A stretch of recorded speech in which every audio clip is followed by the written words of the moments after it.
Hello, everyone. The primary topic remains Ukraine President Zelensky's visit to the U.S. and his various conversations. At this time, we've had a talk with the U.S. military. There's also his address to the Congress. There's also his interaction with President Biden. When talking to U.S. military officials, Zelensky reiterated that the war in Ukraine has global implications and that basically failing to help Ukraine defeat the invading army will have far-reaching consequences, not just for Ukraine itself, but also for NATO, for the EU, and for the USA. As I mentioned before, for those who are saying, well, we have our own problems to solve, we need that money for other things, I know this is going to sound cynical and harsh, but you're not getting your money from the military budget. You're not getting your hands on that. So if U.S. refuses to help Ukraine, your life is not going to become easier. There's not going to be fewer homeless in the U.S. Okay? That's not going to get fixed. The roads are not going to get fixed faster if you don't send money to Ukraine. It's not going to come to you. It's not going to go into your pocket. But there's one thing I can guarantee, and that is based on analyzing history as it progressed and various ebbs and flows in specifically the history of U.S. military and U.S.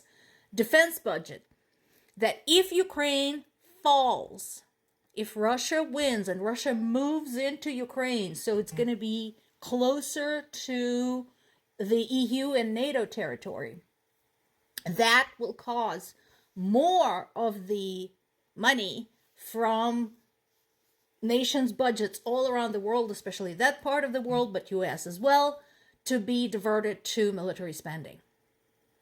That's what's going to happen, like it or not. Just saying. Another concern, of course, within Ukraine itself remains the state of its infrastructure. There have been multiple cyber attacks in addition to physical attacks. And so there is now a concern that there's been issues with access. There have been basically some damages to the virtual controls of the infrastructure. And again, this is the complexity of the situation. Ukraine has limited resources. Okay? And so it's fighting a war. It's trying to defend its civilians. It's trying to make sure that people don't freeze to death. And of course, these days, infrastructure is a lot more than just power cables and posts. It's complicated. There's a lot going on. And there's simply not enough to go around to protect everything at once, especially when nobody's helping. Yes, we've had some aid from other countries, putting some hardware and software into place to protect power networks, hot water, gas, etc. But it's not enough, especially if you can imagine, considering that the attacks are unleashed every day. And they're usually directed against civilians and civilian infrastructure. So this is a very, very real concern. There has been a disbursement approved from the International Monetary Fund, so that is something. And again, I know that effort is underway by various countries that had frozen Russian assets. So that conversation continues, basically having those assets redirected directly to Ukraine. And there's all sorts of rumors circling around Alexei Navalny, the Putin's opponent, who was serving time in prison because he hasn't been heard from for a few days. First of all, as I said, I have no great hopes for Navalny, even if he was ever set free and became Russia's president, because he's a nationalist. He has sympathized with the Russian nationalist movement. He made some derogatory comments against all non-Russian nationals. He compared people who were not Russian nationals to cockroaches. He is anti-Semitic. He is homophobic. So no. But at present, there's people are wondering what the hell happened to him. His own contacts have been unable to get in touch with him. It's possible that he has been assassinated, since there is an election coming up in March, and Putin doesn't want any competition, no matter how weak. Or it's possible he was taken somewhere else, to another prison, possibly to another trial, where his sentence has been extended, quite likely indefinitely.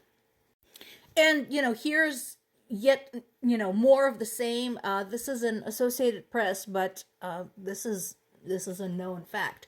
So once again, Russia, who claims to bring culture and civilization to its neighbors, is targeting one of the oldest cities in Europe with ballistic missiles, without any regard who or what might be damaged. More than 100 households were left without electricity. And of course, again, there's been some damages to the energy infrastructure. And now remember this. So Kyiv has the Patriot air defense systems, and those are working nonstop. So this is the stuff that just managed to land. There's a whole bunch of attacks that they were able to repel. There were a whole bunch of missiles, drones, etc., that they were able to shoot down. So this is just a fraction. And yet, of course, when it lands, it causes damage. And one of the concerns that I have expressed in the past is that Russia is using outdated Soviet-era systems with accuracy measuring miles. So think about where you are right now. And think about everything within 1 mile radius of you right now. And think if there's any object of some type of government importance, a government office, a power station, anything like that. Imagine if an enemy like Russia was targeting that, but because they're using the low accuracy weapons, you could be hit just like that. And that is what is happening in Ukraine right now.